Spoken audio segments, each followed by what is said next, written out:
কোথাও তোমার দেখা পাচ্ছিলাম না। আমিও তো পাখিরাজ। পাখিনি, সেই কতক্ষণ হয়ে গেল। তুমি কি হচ্ছে, কোথায় চলে গিয়েছিলে পাখিনি? পাখিরাজ বলো না পাখিনি। আমি তো এখানেই ছিলাম। পাখিনি বলো। আমি ইদানিং তোমার কোনো মতিগতি ঠিক পাচ্ছি না। কেন?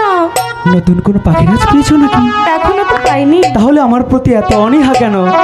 তুমি আমাকে রেখে কোথায় যেন চলে যাও। পাখিনি শোনো না, পাখিরাজদের গৃহে থাকলে চলে না, তাদের তো কর্ম ধর্ম দুটাই ঠিক রাখতে হয়। আচ্ছা পাখিনি, বাদ বলো, বলে কি তোমার মুখটা এমন মলিন হয়ে আছে কেন?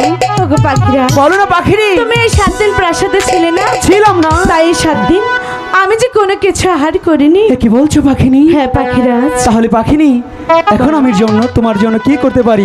ওগো পাখিরাজ তুমি তো আমার জন্য কিছু আহারের ব্যবস্থা করতে পারো। পাখিনি বলো। এই কমলবনের মাঝে কোথাও কোনো বাহার জানা যায় পাখি?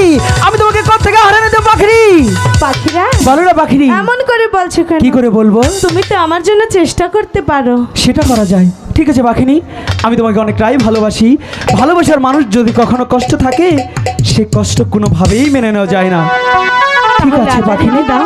প্রচন্ড শীত, এই শীতের মধ্যে আর খুঁজতে একটু সমস্যাই হবে, তবু তোমাকে ভালোবাসি, খুঁজতে তো হবে। ঠিক আছে ঠিক আছে, একটু ধ্যান করে দেখি কোথাও কোনো আহার পাওয়া যায় কিনা।